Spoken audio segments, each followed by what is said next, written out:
যদি জনাব তারেক রহমান 2 দিন চুপ থাকেন, যদি শান্ত হতে না বলেন, এই ফিডার খাওয়া পিচ্চি পোলাপানদের অবস্থা কোথায় যাবে আপনারা একবার ভেবে দেখুন। বাংলাদেশের তারুণ্যের অহংকার ভারপ্রাপ্ত চেয়ারম্যান জনাব তারেক রহমান প্রতিনিয়তই বলেছেন, আমাদের বিএনপি নেতৃবৃন্দের প্রতি উনি আহ্বান জানিয়েছেন শান্ত থাকতে এবং কোন রকম বিশৃঙ্খলা সৃষ্টি না করতে। আমি বিশ্বাস করি বিচ্ছিন্ন যে ঘটনাগুলি ঘটছে সেটি গত সরকারের বিদায়ের তাদেরকে প্রতিষ্ঠিত করবার জন্য যে ছোট্টখাট্ট পিচ্চি পোলাপান দিয়ে যে দল গঠন করা হয়েছে তাদের এজেন্ডা বাস্তবায়ন করার জন্য মাঠে ময়দানে তারা অরাজকতা সৃষ্টি করছে। যদি জনাব তারেক রহমান 2 দিন চুপ থাকেন, যদি শান্ত হতে না বলেন, আমি বিশ্বাস করি এই ফিডার খাওয়া পিচ্চি পোলাপানদের অবস্থা কোথায় যাবে আপনারা একবার ভেবে দেখুন। আমরা সঠিক নেতৃত্বে বিশ্বাসী। দেশ নেত্রী বেগম খালেদা জিয়া তিনি বারবারই বলেছেন শান্ত থাকো, কোনো প্রতিশোধ নয়, কোনো প্রতিহিংসা নয়। যার কারণেই আমরা শান্ত থেকে সারা বাংলাদেশের জাতীয়তাবাদী শক্তির যে সমস্ত নেতৃবৃন্দ আছেন তাদের মুখের দিকে তাকিয়ে সাধারণ কর্মীরা এখনো চুপ রয়েছে।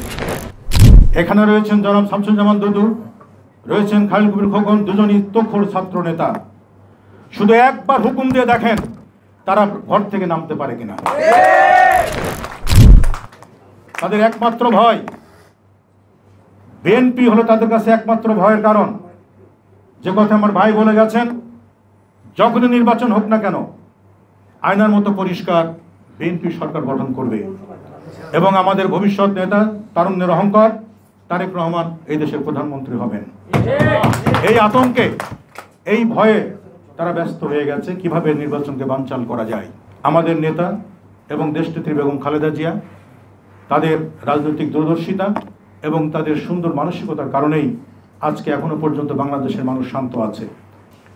বাংলাদেশ স্বাধীনতা যুদ্ধের সময় লক্ষ্য করেছি, আমরা প্রতিনিয়তই শুনি মুরব্বীদের মুখে বিনা অস্ত্রে দেশ স্বাধীন হয়েছে। দেশটা স্বাধীন হলো কিভাবে? তখন এক একটি গান মেশিন গানের ভূমিকা পালন করে বাংলাদেশের প্রত্যেকটা সৈনিকের শক্তি অর্জন করতে সক্ষম হয়েছে।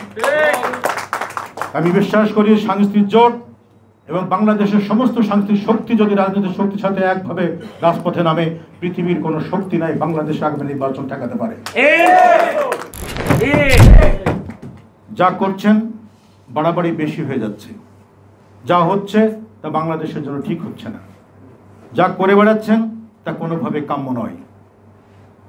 আপনারা যদি ভেবে থাকেন আপনাদের এই আন্দোলন কোটা ভিত্তিক আন্দোলনের মাধ্যমে বাংলাদেশে অরাজকতা সৃষ্টি করার যে সুদূর প্রসারের চিন্তা ভাবনা যদি সেই বাস্তবায়ন করতে চান, সেটি বাংলাদেশের মানুষ কখনো বরদাস্ত করবে না।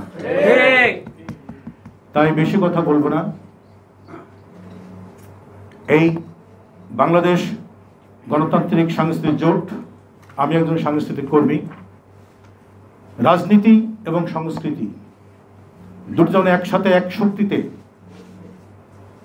রাজপথে নামে তার গতি তীব্র থেকে আরো তীব্রতর হয়। আমি বিশ্বাস করি নেতার আদর্শ যদি আমরা চলতে পারি, আমাদের সোনালী সূর্য সামনে অপেক্ষা করছে। এই দেশ জাতীয়তাবাদী শক্তির হাতেই রাজনৈতিক যে ক্ষমতা সেটি আমাদের কাছে আসবে এবং সেভাবে গণতন্ত্র প্রতিষ্ঠার ক্ষেত্রে আমরা কাজ করে যাব, সেই আশাবাদ ব্যক্ত করে সবার সুস্বাস্থ্য এবং দীর্ঘায়ু কামনা করে আমার বক্তব্য শেষ করছি।